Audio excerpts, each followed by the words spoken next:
Okay, so this will be our advanced reading 052 for February 1st. Bukas na po ito. 2025. So, tignan po natin kung ano po yung estado ng ating kalusugan ngayon. No?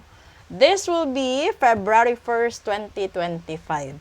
Okay? Sa mga biktima po ng sunog sa Ilocos at saka yung cloudburst, yun, konting tiis lang po kasi hindi lang po yan yung mangyayari, marami pa po. Eto. Ayun. The Queen of Cups. Isang ina, no? Ang merong iniinda ngayon. Malamang, siguro itong ina, kasi yung lumalabas is natatanggap ng ina ang lahat. Alam nyo yung papel ng isang ina. Ito yata yung mga mabuting ina lang specific lang sa mga mabubuti at responsableng ina. Kasi meron din namang ina na nag-aabandona ng anak, nang iiwan ng pamilya. Meron ding ina na parang wala lang, no? Yung iba kasi ina, ginagawang negosyo yung anak, lalong-lalo na kung maganda yung genes. Pero dito muna tayo sa mga mabubuting ina, no? Ito yung mga bagay na hinihiling ng isang ina na humaba pa buhay niya para mag-guide pa niya yung mga anak niya, apo niya.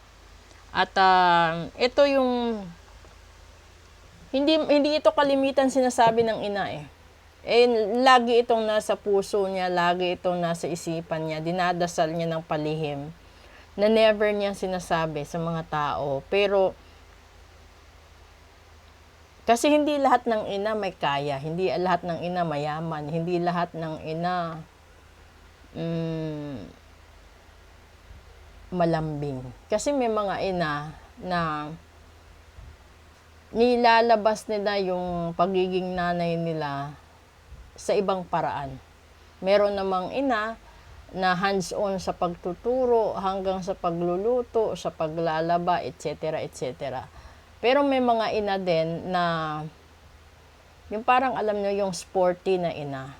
Yung parang aside from being a mother, yun yung ina na parang barkada mo lang, kasama mo sa pagpunta kung saan-saan, paggala kung saan-saan. May mga ganun kasi. The modern type of mothers. Pero, in reality kasi, yun nasisense ko dito, pagod na din, pero masaya siya. Siguro itong ina itong matanda na, or posible lola na siya, na parang papunta na siya doon sa takip silim ng buhay niya. Pero gusto lang niyang masilayan. Kasi this is the Queen of Cups. Nakaupo na siya sa trono niya, nakatingin sa malayo. So, ibig sabihin, yung para bang siguro ini-imagine na niya kung ano mangyayari sa mga anak niya, sa mga apo niya, kung sakali na darating yung panahon, kukunin na siya ng Diyos. So, pinakamaiksi kong mensahe para sa lahat ngayon, no, this will be the February 1st, iubos nyo na lahat ng pagmamahal nyo, atensyon nyo, pag-aalaga nyo dun sa nanay nyo. Dahil mas alam ng Diyos kung ano nakakabuti para sa Kanya. Siguro kung isa itong hardworking mom, 'di ba? Alam mo yung nanay na nagtatrabaho, nagbabanat ng buto sobra. Tapos, gumaan yung buhay ng mga anak dahil sa pakikipagtulungan niya sa asawa niya. Kasi meron din namang single parent no? Tapos, ito yung panahon na umunlad na ang lahat. Yung nasasabi siguro niya na yung pinakamagandang achievement niya sa buhay is napag-aral niya, napakain niya, napalaki, nabihisan niya mga anak niya. And then, nandoon na siya sa punto na paupo-upo na lang siya. Pero hindi lahat ng lola ganito.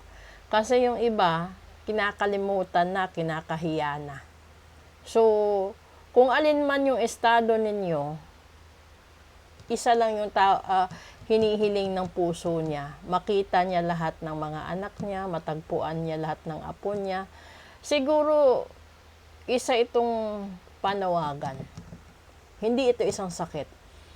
Isa itong panawagan na since yung February is buwan ng puso, hindi lang naman sa relationship na bilang mag-asawa, bilang lovers, bilang magka-live-in, yung mag-focus kayo.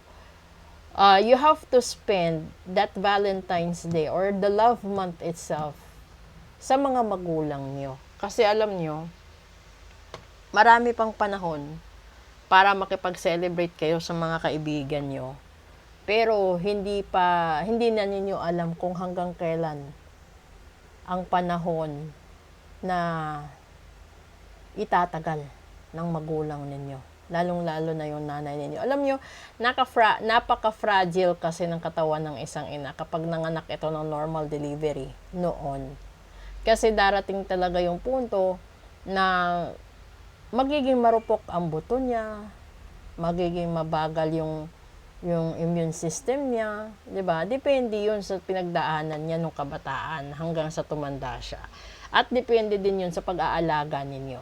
So, tignan natin sa daily episode kung ano pa ba yung tinutumbok nito. Pero yung sinasabi dito kasi, pagbigyan mo yung healing process. So, kung hindi nyo kasundo nanay nyo, siguro, pag-usapan nyo habang may panahon pa, habang kaya pa niyang sumagot, kung pinapatawad ka ba o hindi na. And then, alagaan mo. Hindi naman sinasabi na alagaan mo siya to the extent na lahat-lahat ng gastos mamahalin. Hindi. Kasi yung simpleng pag-spend ng oras sa kanya, pakikipagkwentuhan, no? Yung ano ba naman yung dadalhin mo siya sa tabing dagat or sa tabing ilog, kakausapin mo, magmumuni-muni kayo, mag-i-enjoy kayo, or simpleng dalaw sa bahay niya, or hanapin mo siya kung matagal na kayong hindi nag-uusap, hindi nagkikita.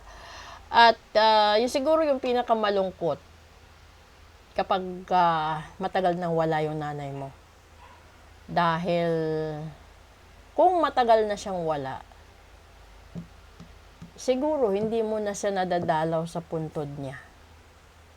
Kaya siya nananawagan. Kung patay na yung nanay nyo, lola nyo, bisitahin nyo. Baka matagal nang hindi kayo nakasindi ng kandila, baka matagal nang hindi kayo nakapunta at nakadalaw, or baka nakalimutan nyo na kahit namatay na sila, pwede at kailangan pa rin nila ang mga dasal at atensyon at oras ninyo. Isa din yan sa mabigat na dahilan kung bakit minamalas ang tao. Dahil pagkatapos nitong mailibing, baliwala na. Okay? Proceed tayo sa daily episode. Thank you!